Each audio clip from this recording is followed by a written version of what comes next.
Okay, people, here I am. Wakia Thunder. I wanted to do a video on people have been talking about the financial situation and a lot of talk about this Baltic Dry Index. So I don't know if people know what that is, but there's a company, or not a company, or corporation, or a group, or somebody that in England, the ship people, I think it is, uh, have an indicator that they, another graph, another set of numbers, just like all the other numbers, that supposedly tell you certain things. And this is regarding commodities, I guess you'd call it. The basic ones like grain, iron ore, building materials, coal.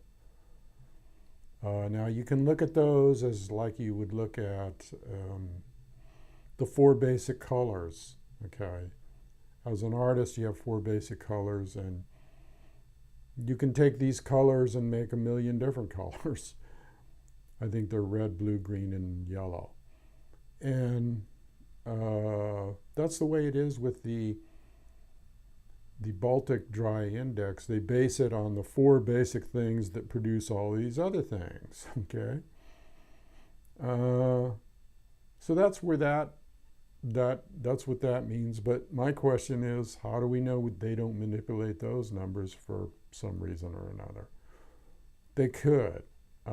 So let's not put our faith in any indicator because they all can be manipulated. If you can manipulate the stock market and manipulate gold and silver, but you can't in Standard and Poor's, you can't manipulate the Baltic Dry Index. Hell yes, you can.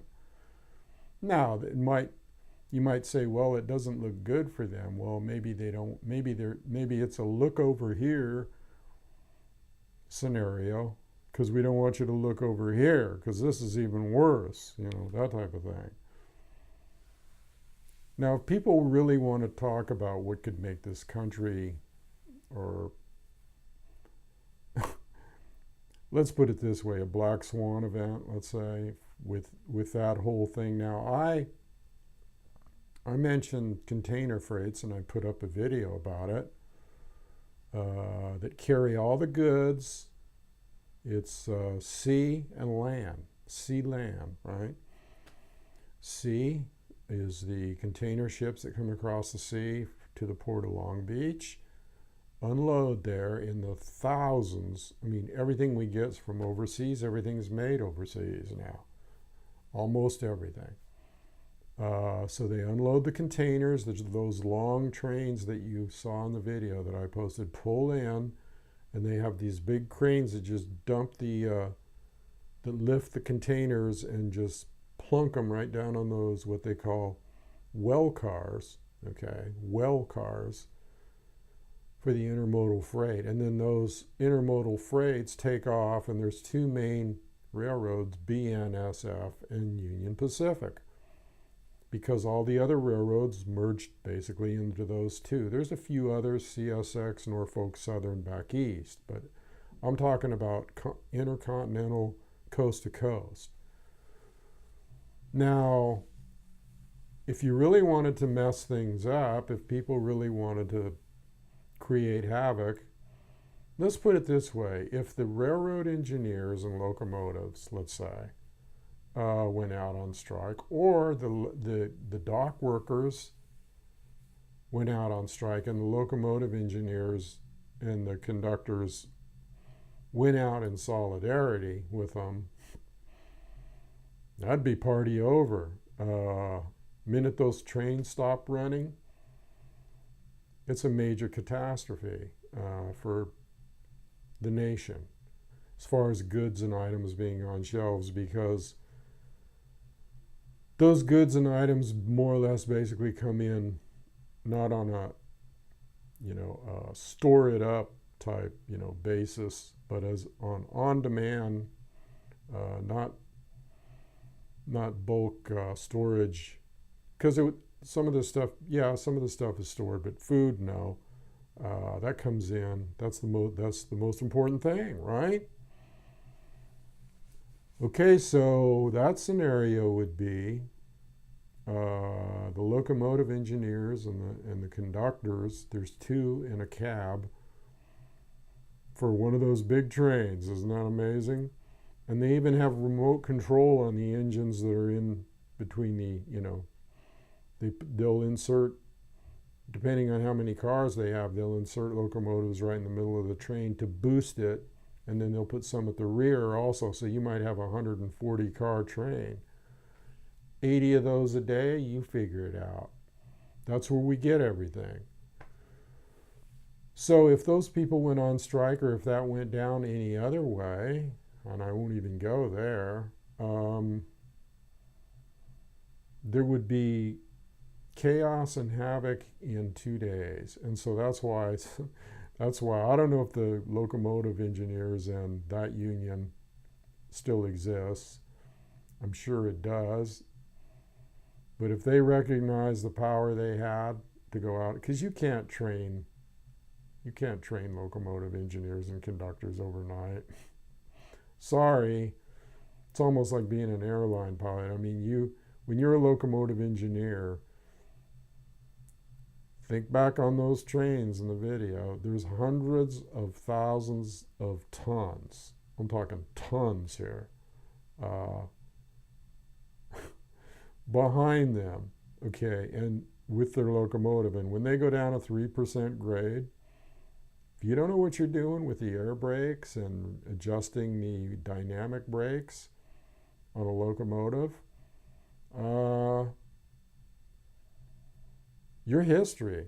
I mean, so you got to be educated as to how to operate that the heaviest machinery you can probably think of is a locomotive, a 5-unit locomotive, each one weighing tons, pulling tons and tons and tons of cargo and metal behind them on steel rails.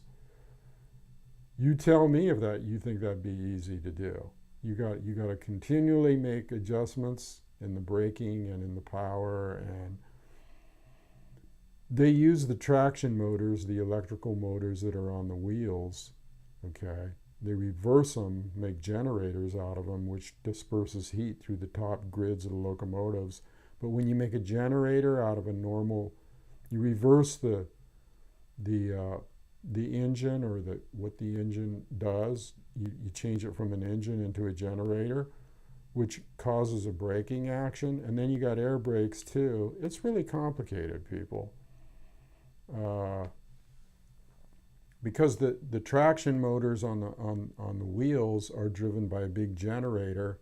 Okay, so it's diesel electric. Most people think, yeah, that's a diesel and it drives. No, it's a diesel generator that puts out all this wattage to the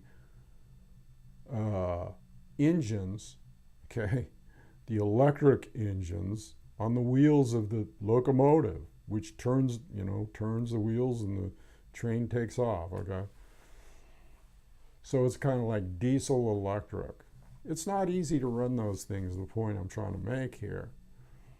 So if those guys decided overnight, hey, I ain't going to do this, or this is good, they wouldn't be on strike very long, I'll tell you that. They'd be on strike for about 1.5, 2 days. That's it. They'd cave, the corporate people would cave right away. They'd say anything, just get back out there on the locomotives. They don't realize the power they have. And so that's a point I wanted to make.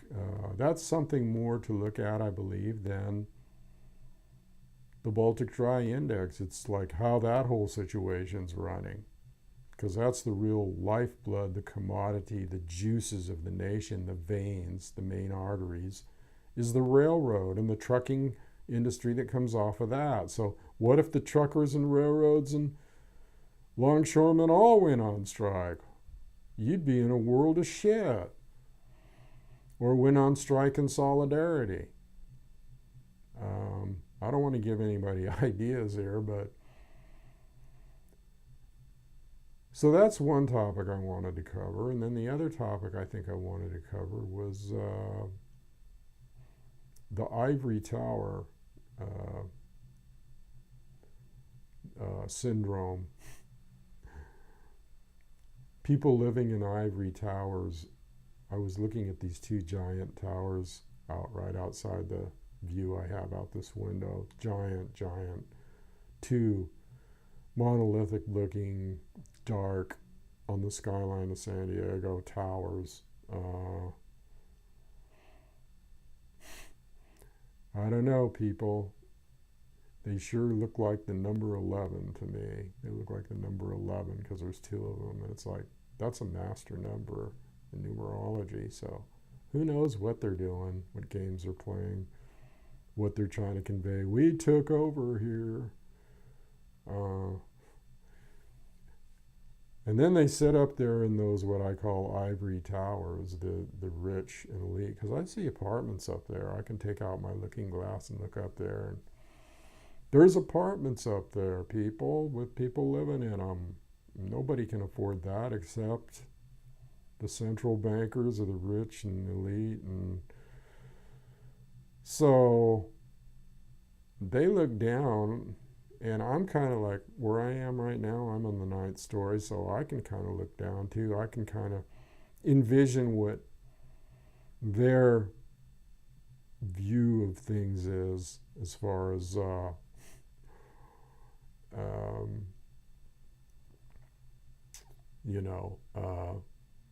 they view the common man, okay?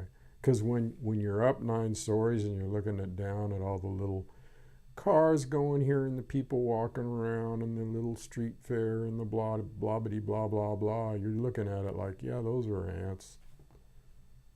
That's their view. They're indispensable. They're dispensable. Excuse me.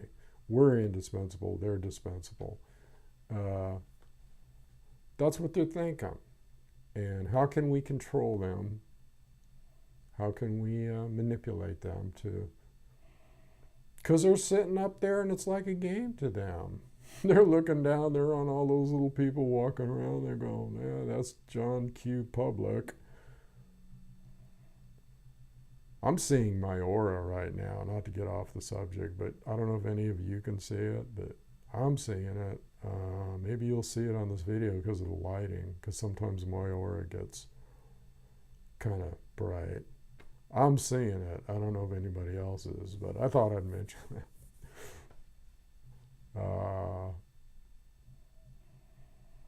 So that's where we're sitting here, is that, that we got all these, this Baltic Dry index and all these other numbers. We can't look at them with any, reliability, because they're lying about everything. So why wouldn't they manipulate those numbers? Or can those numbers be manipulated? Well, hell, can't they manipulate anything? I think so. And can't they manipulate the stock market and what the commodities look like they're doing? And they may manipulate certain things to make things even look bad. Okay, I'm not saying they're not bad. They are.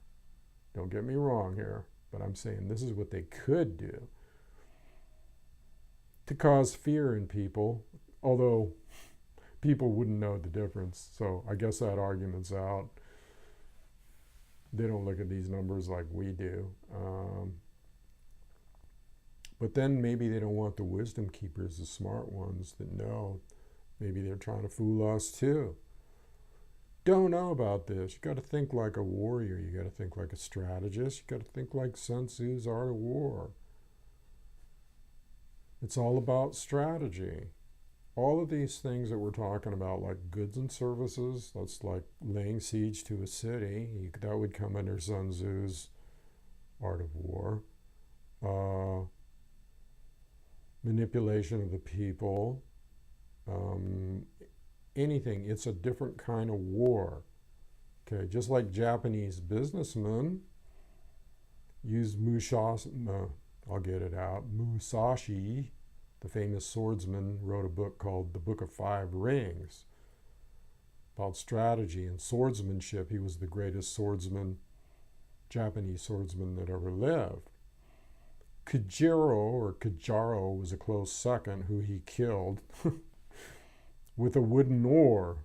And most of his fights were with wooden, a boken, which is a wooden samurai sword. He didn't even use a real one. He just beat him to death. But anyway, the Japanese use his book, the Book of Five Rings, as a guide, okay? So all of this stuff I've been talking about is known by business people, business women and men. All of this stuff is known by the ones that are really like in the Hong Kong trade and China and way up in the trade organizations. They go by these playbooks. They go by Musashi's Book of Five Rings and the Hagakure and the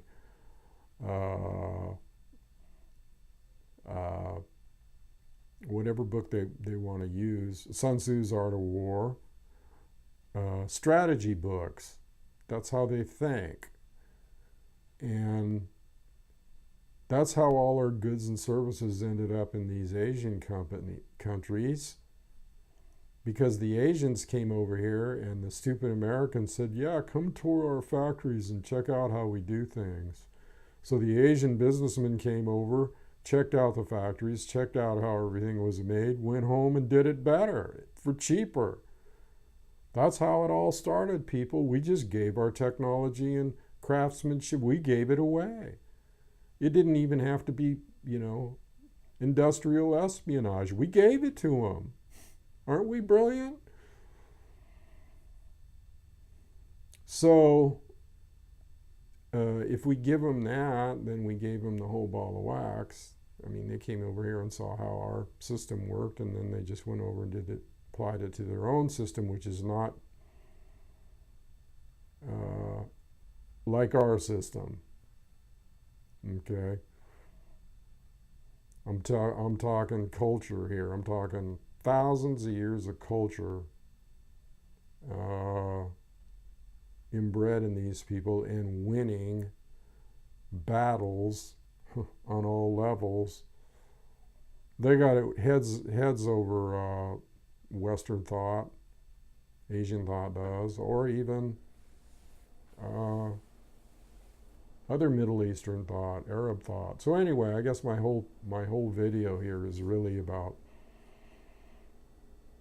how this stuff would have to be analyzed much deeper. It goes much deeper than we realize. That's the point I'm trying to make here, I guess. It goes much, much deeper than people even realize. They're looking at these little charts and shit, which don't mean shit. They don't mean shit.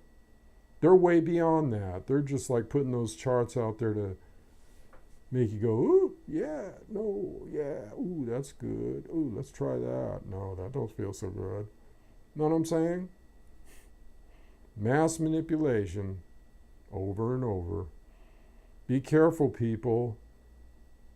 Sorry about the lighting in here, but this is the backdrop I'm going to be using, because after many trial and errors, this is the most comfortable for me. So if it's a little dark, well, sorry. Anyway, this is Thunder. I think I'll just take it on out of here right now and leave it there for today. Just some thoughts that came out from viewing some of the conversations on the Campfire Council, which is a great organization. Come join us. Come check us out at the links below in the show notes, both on Google and the main website. You might be interested in what we have to offer in the way of kindred, association, and banding together on all levels in a tribal state of mind. Anyway, walk the red road. This is Thunder. Later.